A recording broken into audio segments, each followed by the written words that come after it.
নমস্কাৰ প্ৰিয় বন্ধুসকল, ভাগ্য সমাধান নামৰ ইউটিউব চেনেললৈ স্বাগতম জনাইছোঁ। য'ত আমি আছামিজ এষ্ট্ৰলজি বিষয়ক বিভিন্ন ভিডিঅ' আলোচনা কৰোঁ।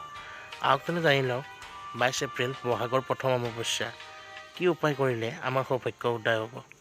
বলক তেন্তে ভিডিঅ'টো আমি আৰম্ভ কৰোঁ। যদি অমাৱস্যা ৰাতি আপোনালোকে 7টা আটাৰে বনোৱা প্ৰদীপ জ্বলায় বা চাকি জ্বলায় আৰু সেই চাকি জ্বলাই আপুনি যদি আহতৰ গুৰিত থ'ব পাৰে, তেনেহ'লে আপোনাৰ মনৰ ইচ্ছা সকলো পূৰণ হ'ব। ঘৰৰ সুখ শান্তি আৰু ভাগ্য বৃদ্ধি হ'বলৈ মানুহে চন্দ্ৰমাক এই অমাৱস্যাত পূজা কৰা দেখা যায়। বহুতে চন্দ্ৰমাৰ আশীৰ্বাদ লাভ কৰিবলৈ অমাৱস্যা দিনটোত ব্ৰত ৰখাও দেখা যায়। ইয়াৰ উপৰি আপোনাৰ পূৰ্বপুৰুষসকলক সন্তুষ্ট কৰিবলৈ আপুনি এইদিনা তেওঁলোকৰ নামত এগছি চাকি জ্বলাব পাৰে। এনে কৰিলে সুফল পাব।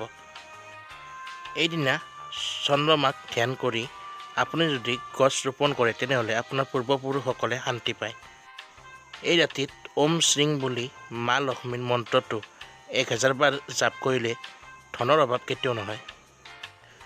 যদি অমাৱস্যা ৰাতি চাৰিআলিত গৈ এগছি চাকি তিলৰ তেলেৰে জ্বলাব পাৰে, তেনেহ'লে চাৰিওদিশৰ পৰা ধন অহাৰ বাট মুকলি হয়।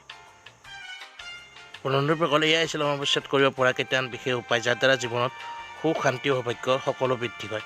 যদি ভিডিঅ'টো চাই ভাল পালে লাইক কমেণ্ট শ্বেয়াৰ কৰি দিব আৰু সদায় ধৰণৰ আছামিজ এষ্ট্ৰলজি বিষয়ক ভিডিঅ' পাবলৈ আমাৰ চেনেলটো ছাবস্ক্ৰাইব কৰি দিব। ধন্যবাদ।